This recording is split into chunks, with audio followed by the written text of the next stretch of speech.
सहना भवतु सहनो भुनक्तु सह वीर्यं करवावहे तेजस्विनावधीतमस्तु मा विद्विषावहे। ओम शांति शांति शांति। कृष्णाय वासुदेवाय हरे परमात्मने प्रणतक्लेशनाशाय गोविंदाय नमो नमः। गुरुर्ब्रह्मा गुरुर्विष्णु गुरुर्देवो महेश्वरा गुरुर्साक्षात् परब्रह्म तस्मै श्री गुरवे नमः। व्यामिश्रेणेव वाक्येन बुद्धिं मोहयसीव मे तदेकं वद निश्चित्य येन श्रेयोऽहमाप्नुयाम्। भगवंताच्या असीम कृपेने, विश्वमाऊली ज्ञानोबरायाच्या असीम कृपेने, सकल संतांच्या आशीर्वादाने, सद्गुरुदेवाच्या आशीर्वादाने चालत असलेल्या या नित्य ज्ञानेश्वरी चिंतनामध्ये आज आपण तृतीय अध्यायातील तिसऱ्या अध्यायातील दुसऱ्या क्रमांकाच्या श्लोकापासून प्रारंभ करत आहोत। कालच्या चिंतनामध्ये आपण भगवंताने अर्जुनाला जे काही सांख्ययोग जो सांगितला होता, त्या सांख्ययोगानंतर अर्जुनाच्या मनामध्ये जो काही प्रश्न निर्माण झाला आणि त्या प्रश्नातून अर्जुनाने भगवंताला प्रश्न केला की मला तुम्ही या महाघोर कर्मामध्ये का ढकलत आहात? आत्मज्ञान जर श्रेष्ठ आहे, कर्माचा जर तुम्ही निषेध करता, तर मला याच्यामध्ये तुम्ही का ढकलत आहे, कशाला ढकलत आहे? अशा पद्धतीने कालच्या चिंतनामध्ये आपण ह्या सगळ्या गोष्टी पाहिल्या। तर या ठिकाणी अर्जुन पुन्हा भगवंताला म्हणत आहे की आपण आपल्या या मिश्रित दुटप्पी वचनामुळे माझ्या बुद्धीला भ्रम झाला आहे, तरी तू निश्चितच असे वचन सांग की ज्यामुळे माझे कल्याण होईल। देवाला म्हणत आहे, प्रभू आता एकतर मग आणखी एक गोष्ट म्हणजे गुंतागुंतीच्या बोलण्यामुळे जणू असं झालं मला की गोट्यात टाकल्यासारखं असं वाटतं बघा की नेमकं हे खरं का ते खरं, हे योग्य किती अयोग्य। एखादी गोष्ट जर आपण गुंतागुंतीची सांगितली, एखादी गोष्ट जर आपण याचंही महत्त्व पटवून सांगितलं आणि त्याचंही महत्त्व पटवून सांगितलं, तर मग काय होतं की मनामध्ये संभ्रम निर्माण होतो की काय करणं योग्य, काय करणं अयोग्य, हे करावं का ते करावं, हे योग्य का ते योग्य। ज्या पद्धतीने मुलांची 12वी झाल्यानंतर किंवा 10वी झाल्यानंतर त्यांना प्रश्न पडतो की आपण कोणत्या फील्डमध्ये जावं, काय करावं, काय नाही, काय करावं, आपण आता आर्ट घ्यावं, कॉमर्स घ्यावं का सायन्स घ्यावं, किंवा आणखीन ज्या पद्धतीने पॉलिटेक्निक करावं का आणखीन ITI करावा की आणखीन काय कोणता कोर्स करावा। ज्या पद्धतीने तो मोहित होतो आणि सांगणारा जर असेल तर सांगणारा सांगत असेल की बाबा हे करणं योग्य, ते करणं योग्य, ते करणं योग्य, ते करणं योग्य, तर मग ऐकणारा आणखीन भ्रमित होऊन जातो की आता करूच काय। त्या पद्धतीने अर्जुन हा जो आहे, हा अर्जुन अशा पद्धतीने देवाला विचारत आहे की तुम्ही हे जे काही दुटप्पी वचन बोलता, हा दुटप्पी म्हणजे एकीकडे याचंही महत्त्व सांगता, कर्माचं महत्त्व सांगता, एकीकडे आत्मज्ञान किती श्रेष्ठ आहे हे पटवून सांगता, आणि आत्मज्ञान पटवून सांगत असताना पुन्हा कर्मामध्ये ढकलता। ह्या तुमच्या या दुटप्पी वचनामुळे मला काय करावं हेच कळत नाही। वास्तविक पाहिलं तर अर्जुन जो आहे, तो अर्जुन या ठिकाणी हा आत्मज्ञानाचा किंवा आत्मबोधामध्ये बुडून जाणारा अधिकारी नाही। आता वास्तविक पाहिलं तर विचार केला तर आपल्या एक लक्षात येईल की अर्जुनाने जी मागे भाषा वापरली होती की मी गिरकंदर सेवन करेल, मी डोंगरामध्ये जाईल, जंगलामध्ये जाईल, अरण्यामध्ये जाईल, तिथे बसून तपश्चर्या करेल, हे करेल, ते करेल, अशा पद्धतीने जो अर्जुन बोलत होता किंवा अशा पद्धतीने जो अर्जुन सांगत होता किंवा अशा पद्धतीने अर्जुन ज्या पद्धतीने आपली भूमिका मांडत होता, भगवंत अर्जुनाला या भूमिकेचा निषेध व्यक्त करताना भगवंत दिसतात. कारण हाच अर्जुन ज्यावेळेस अशी भाषा करतो की मी भिक्षा मागून खाईल, मी गिरकंदर सेवन करेन, म्हणजे जंगलामध्ये, गुहेमध्ये, पर्वतामध्ये राहील, तिथे बसून मी माझा उदरनिर्वाह करेल, त्यावेळेस भगवंत सांगतात की अर्जुना, तू तुझ्या स्वधर्मातून पलायन जरी केलं तरी तू तुझा क्षत्रिय धर्म जो तुझा आहे तुला तो स्वस्थ बसू देणार नाही. काय? तुला तुझा क्षत्रिय धर्म जो आहे तुला तो स्वस्थ बसू देणार नाही. अरे, आश्रमातील एक विद्यार्थी आणि तो लहानपणापासून हे आध्यात्मिक शिक्षण घेत होता. मृदंगाचं असेल, भजनाचं असेल, हे आणि शाळाही शिकत होता. परंतु शाळेमध्ये त्याला इंटरेस्ट कमी आणि मृदंग असेल, भजन असेल, याच्या पूजा असेल देवाची, याच्यामध्ये इंटरेस्ट जास्त.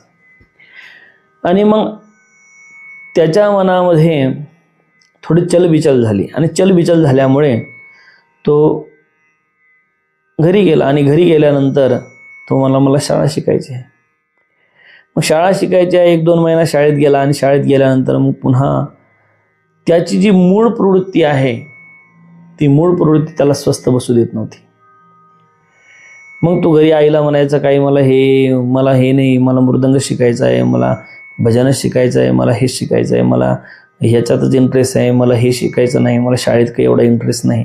म्हणजे सांगायचं तात्पर्य हे की त्याचा जो मूळ स्वधर्म आहे, या ठिकाणी अर्जुन जरी युद्ध न करता निघून गेला असता, युद्ध न करता तो हिमालयात जाऊन बसला असता, युद्ध न करता तो पर्वतात जाऊन बसला असता, तरीही सुद्धा त्या ठिकाणी अर्जुनाला स्वस्थ बसता आलं नसतं.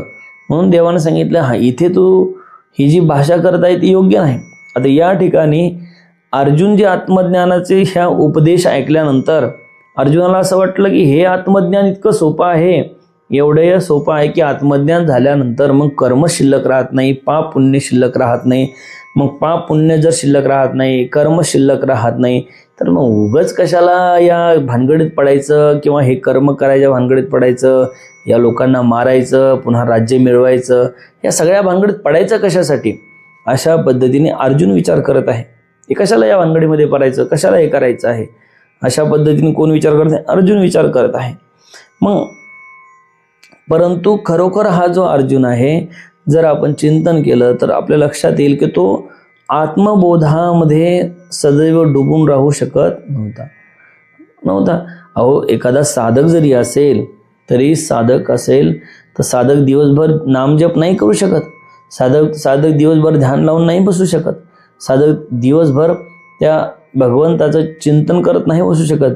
म्हणून प्रत्येक आश्रमामध्ये जो साधक असेल, साधू असेल, तर ते काही ना काही सेवा त्यांना लावलेली असते आणि काही ना काही जबाबदारी त्यांच्यावर दिलेली असते की जेणेकरून त्यांचं चिंतन मनन झाल्यानंतर कर्मामध्ये त्यांनी कर्म करावं. कर्म केल्यानंतर त्याच्यामध्ये काय तर रुटीन त्याचं व्यवस्थित राहील. नाहीतर तो दिवसभर ध्यान जप जर करायचं म्हटलं तर ते करू शकणार नाही. म्हणून प्रत्येक आश्रमामध्ये काही ना काही साधकाला सेवा असते, जबाबदारी असते आणि ती जबाबदारी त्याला पार पाडून द्यावी लागते, ती जबाबदारी त्याला पाळावी लागते. त्या पद्धतीने या ठिकाणी सुद्धा जो काही अर्जुन आहे, अर्जुन जरी सुद्धा कर्मातून निवृत्त होण्याचा प्रयत्न करत असेल, आत्मबोधामध्ये डुबून जाण्याचा तो प्रयत्न करत असेल, परंतु ह्या सगळ्याच गोष्टी इतक्या जेवढ्या अर्जुन सहजतेने बोलत आहे ते एवढ्या सहज नाही. आणि या ठिकाणी अर्जुन मात्र या ठिकाणी भगवंताला दोष देत नाही. फक्त भगवंताला एवढा म्हटला तो की तुम्ही ह्या जे द्विधा स्थिती बोलता, हे करावं का ते करावं हे मला समजत नाही. अर्जुन दोष देत आहे स्वतःला. अर्जुनाची भगवंताच्या प्रति श्रद्धा आहे आणि श्रद्धा आहे म्हणून तो टिकून आहे. श्रद्धा नसेल तर तुम्ही टिकू शकत नाही. परमार्थामध्ये ही श्रद्धा महत्त्वाची आहे, संसारामध्ये ही श्रद्धा महत्त्वाची आहे. अरे, नवरा बायकोची एकमेकाच्या प्रति श्रद्धा विश्वास असेल तर संसार टिकत असतो. जर नवरा बायकोच्या एकमेकाच्या विषयी श्रद्धा विश्वास संपला, संसारही संपला. म्हणून परिवारातही श्रद्धा विश्वास असावा लागतो आणि परमार्थात सुद्धा श्रद्धा विश्वास असावा लागतो. या ठिकाणी अर्जुनाचा भगवंतावर परिपूर्ण विश्वास आहे, पूर्णपणे विश्वास आहे आणि म्हणून अर्जुन हा टिकलेला आहे. त्या ठिकाणी साधकाने सुद्धा आपल्या गुरुच्या प्रती, भगवंताच्या प्रती, आपल्या इष्टाच्या प्रती काय ठेवलं पाहिजे? पूर्ण श्रद्धा ठेवली पाहिजे. जर त्या साधकाने भगवंताच्या प्रती, आपल्या इष्टाच्या प्रती पूर्ण श्रद्धा ठेवली तर निश्चित मात्र जो साधक आहे त्या साधकाचं कल्याण होतं. साधकाच्या जीवनामध्ये कमी अधिक उतार चढाव चालूच असतो. साधक म्हटल्यानंतर, कारण तुम्ही विचार करसाल तर रस्ता कोणताही असू द्या, त्याला चढ उतार असतो. तो परमार्थाचा असो का संसाराचा असो. संसारात सुद्धा तुमची प्रगती होईल, हानी होईल. परमार्थात सुद्धा ही गोष्ट आहे. परमार्थात सुद्धा उतार चढाव तुमच्या जीवनामध्ये येणारच आहे. पण अशाही वेळी जर तुमची श्रद्धा दृढ असेल तर त्या उतार चढावामधून तुम्हाला त्यातून मार्ग निघत असतो. ज्या पद्धतीने तुम्ही प्रवास करत आहे आणि प्रवासामध्ये तुम्हाला चढ लागला आणि चढ लागल्यानंतर जर तुमची दृढ इच्छाशक्ती असेल तर तुम्ही तो पर्वतसुद्धा किंवा कितीही मोठा चढ असेल तर तुम्ही ती काय करू शकता? चढू शकता. पण तुमची इच्छाशक्तीच जर संपली तर तुम्ही तो चढू शकणार नाही. त्या पद्धतीने श्रद्धा ही इच्छाशक्तीचं काम करते.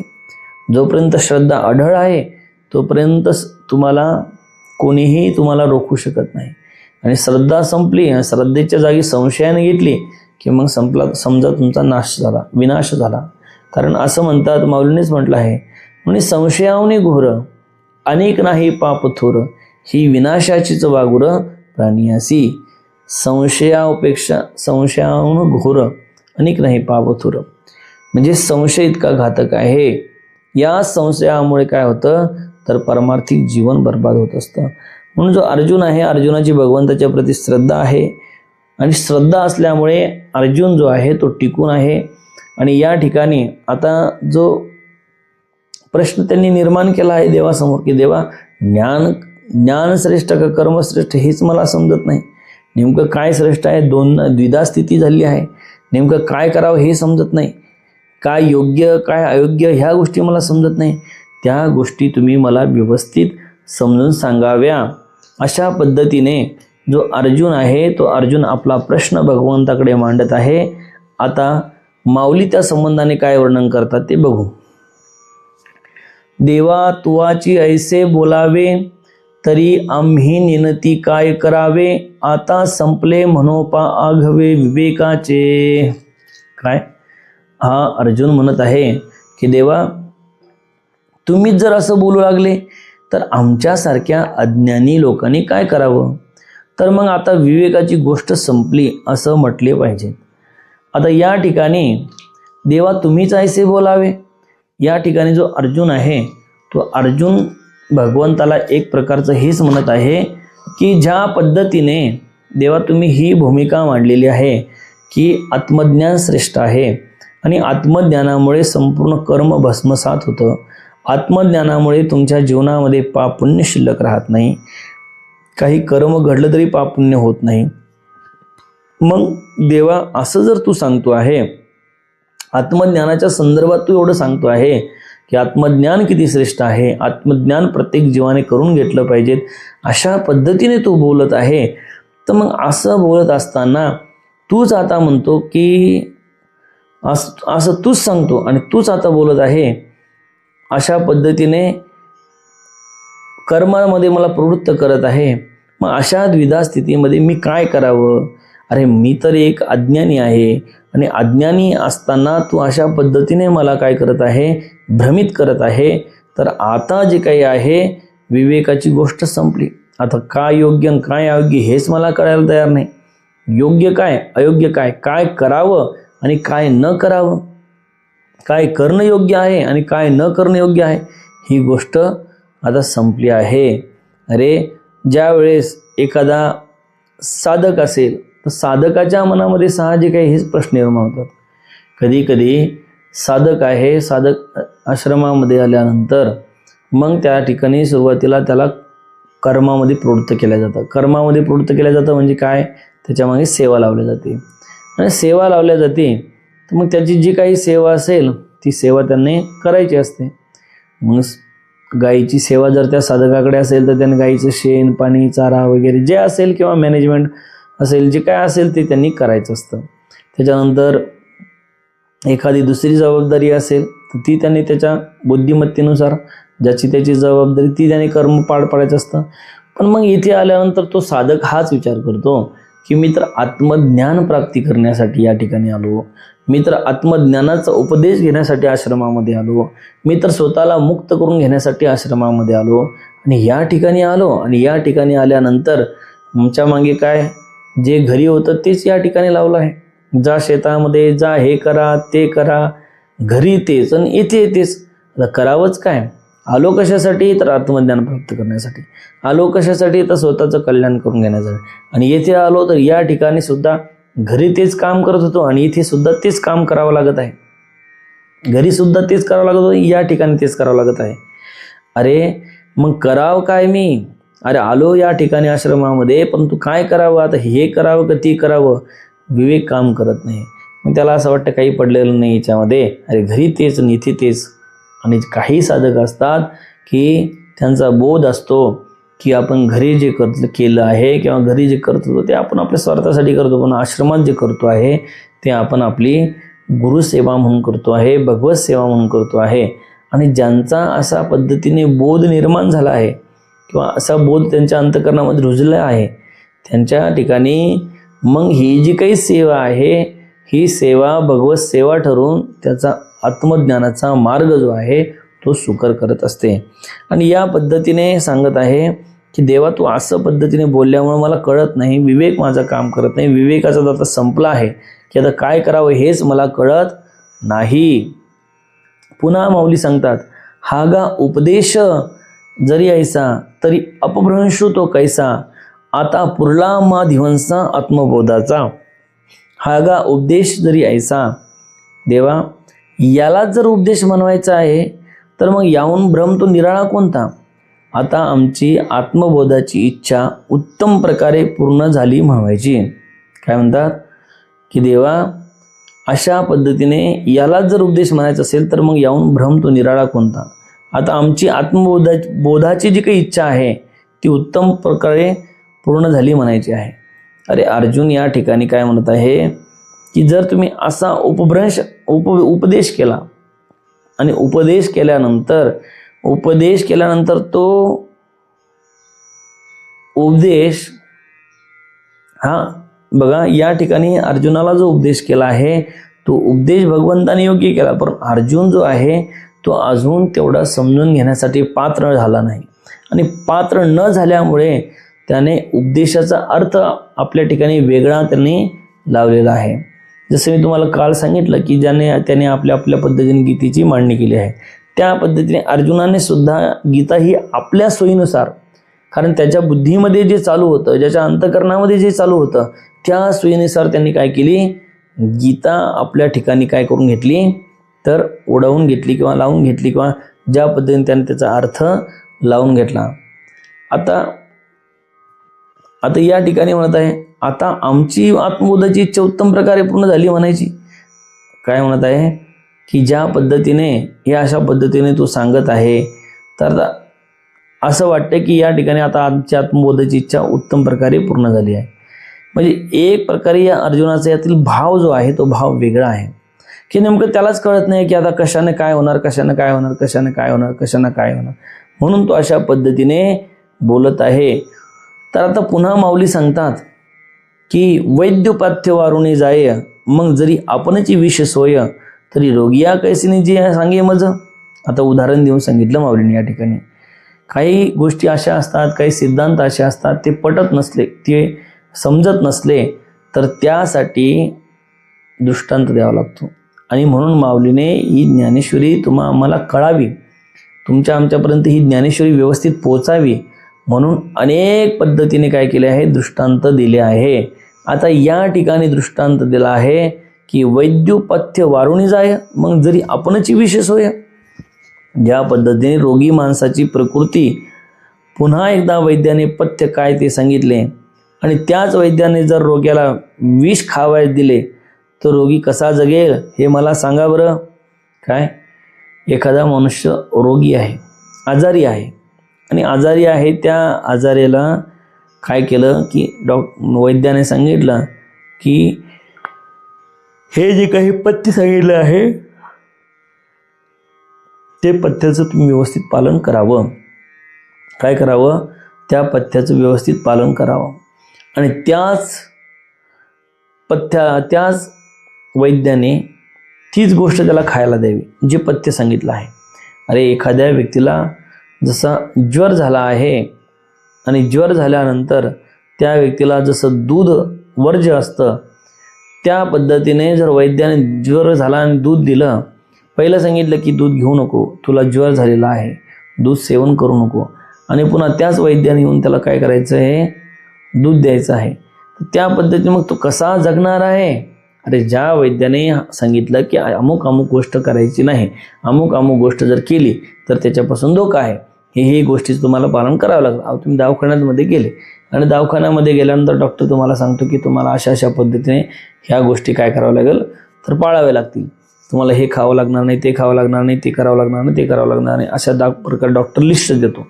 आणि तीच पुन्हा डॉक्टरनं तुम्हाला सांगितलं की नाही आता हेच खा, काय सांगितलं पहिलं खाऊ नका, नंतर सांगितलं हेच खा.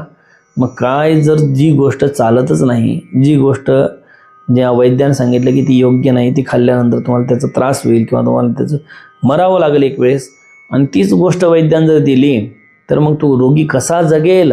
त्या पद्धतीने तुम्ही मला या ठिकाणी आत्मज्ञानाचा बोध केला आणि पुन्हा काय म्हणत आहे की आत्मज्ञानाचा बोध करून आत्मज्ञान सर्वश्रेष्ठ आहे, जेणेकरून आत्मज्ञान प्राप्त झाल्यानंतर जे कर्म आहे ते कर्म शिल्लक राहणार नाही, कर्मातून तुम्ही निवृत्त होईल आणि देवा तूच मला अशा पद्धतीने पुन्हा या कर्मामध्ये ढकलण्याचं काम करत आहे.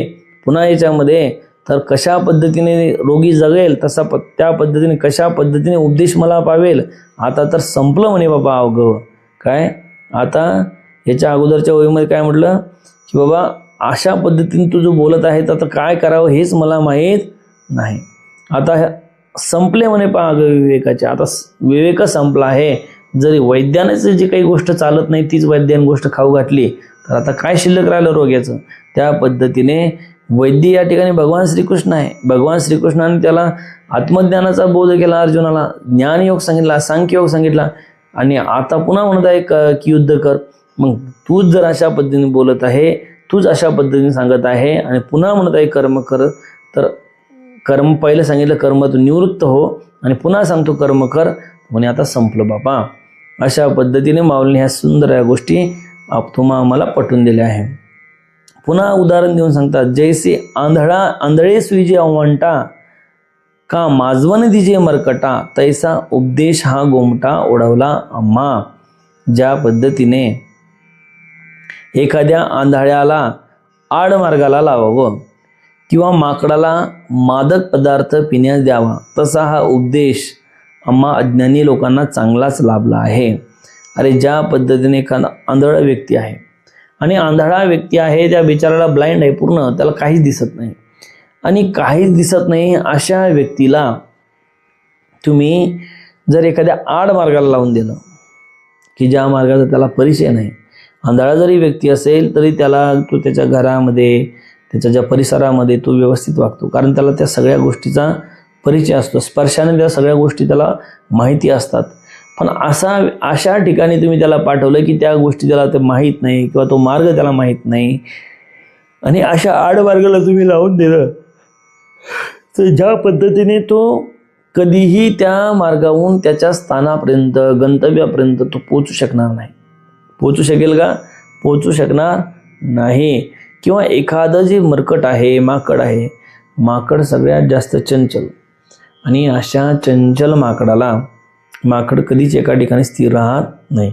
माकड सगळ्यात जास्त चंचल आणि त्यातल्या त्यात ते लाल माकड जास्त चंचल असतं. आणि असं जे काही माकडं आहे का नाही, अरे आपल्यामध्ये कधी कधी माकडं उड्या मारते की नाही, अरे चंचलता हे माकडाचंच लक्षण आहे. अरे आपण बी कधी कधी अशा उड्या मारतो, दिवसभर उड्या मारत राहतो आहे की नाही. तर सांगायचं तात्पर्य हेच की ज्या पद्धतीने ते माकड आहे पहिलं चंचल आणि अशा माकडाला काय केलं तुम्ही मादक पदार्थ किंवा दारू दिली, ते दारू दिल्यानंतर किंवा मादक पदार्थ त्याला खाऊ घातल्यानंतर ते ज्या पद्धतीने आणखीन त्या नशेने पुन्हा काय करेल, तर पुन्हा ते चंचल होऊन जाईल, पुन्हा विध्वंस करेल, पुन्हा हे करेल. त्या पद्धतीने माझी अवस्था झाली आहे, त्यांच्या अर्जुनाची अवस्था झाली आहे, अर्जुनाच्या अंतःकरणाची अवस्था झाली आहे. अर्जुनाला पहिला उपदेश दिला कशाचा, आत्मज्ञानाचा, आणि पुन्हा कर्म करायला सांगत आहे. तर आता काय करावं हेच अर्जुनाला सुचत नाही. मी आधीच काही नेणे, वरी कवेलो मोहे येणे, श्रीकृष्ण विवेक या कारणे पुसिला तुवा. अरे मी अगोदरच काही मला अगोदरच काही माहीत नव्हतं, किंवा मला ज्या गोष्टी ज्या आहे ज्या पद्धतीने की मला आधीच काही कळेनासं झालं, किंवा मी मोहाच्या चक्रात सापडलो आहे, म्हणून हे कृष्णा खरे काय आणि खोटे काय ही गोष्ट तुला विचारली आहे. काय मला हीच गोष्ट कळत नाही की योग्य काय अयोग्य काय चांगलं काय, कारण मी पहिलाच मोहग्रस्त झालेलो आहे, मोहामध्ये फसलेलो आहे. अर्जुनाने मान्य केलं की मी मोहग्रस्त आहे. अरे कधी कधी आपण आपली चूक मान्य करायला पाहिजे, पण आपण करत नाही. आपण आपल्याकडून चूक जरी झाली तर आपण म्हणतो नाही माझ्याकडून झालीच नाही, कारण आपण आपली चूक मान्य करायला तयार होत नाही. त्या पद्धतीने अर्जुनाने या ठिकाणी मान्य केलं प्रामाणिकपणे की माझ्या ठिकाणी मोह निर्माण झाला, माझ्या ठिकाणी मोहासक्ती निर्माण झाली, आणि मोहासक्ती निर्माण झाल्यामुळे की माझी अवस्था ही अशी झाली आहे. आता मला काहीच कळेनासं झालं आहे, योग्य काय अयोग्य काय हेच गोष्ट मला कळेनासं झाली आहे.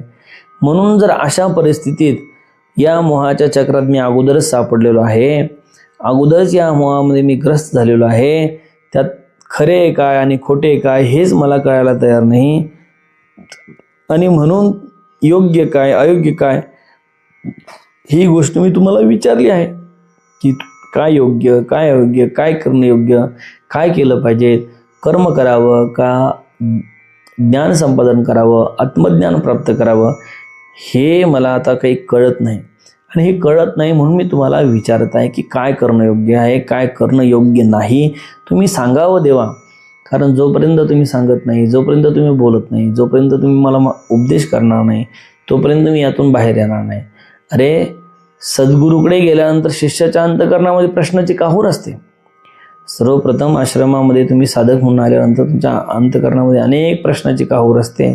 हळूहळू हळूहळू हळू ते जे काही प्रश्न आहे जसे जसे सुटतील तशी तशी शांतता तुमच्या जीवनामध्ये यायला प्रारंभ होते.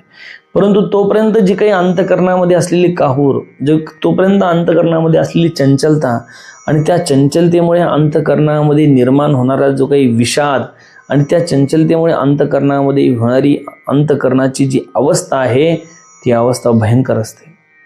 त्या अवस्थेमध्ये सुद्धा तुम्हाला शांत राहणं गरजेचं असतं. या ठिकाणी अर्जुन जो आहे, अर्जुन अशा अवस्थेमध्ये द्विधामध्ये आहे की काय करावं काय नाही, काय योग्य आहे काय अयोग्य आहे, काय करणं योग्य आहे, अशा पद्धतीची अवस्था अर्जुनाची झाली आहे.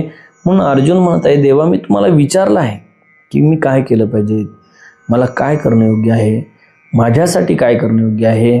म्हणून तुम्हाला मी काय केलं आहे, विवेक पुसला आहे, विवेक विचारला आहे. अशा पद्धतीने अर्जुन जो आहे ते आपल्या अंतःकरणातील जी काही भूमिका आहे ती भगवंतासमोर मांडत आहे, आणि माऊली त्याला एक रंग देत आहे.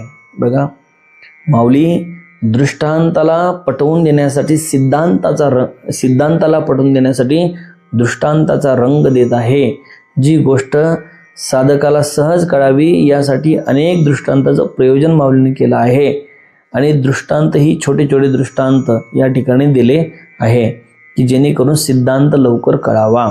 अशा पद्धतीने माऊली या ठिकाणी या ज्ञानेश्वरीच्या द्वारे आम्हाला काय करत आहे तो उपदेश करत आहे. आणि अशा पद्धतीने आजची जी काही झालेली सेवा आहे ती विश्व माऊली ज्ञानोबरायाच्या चरणी आपण समर्पित करू.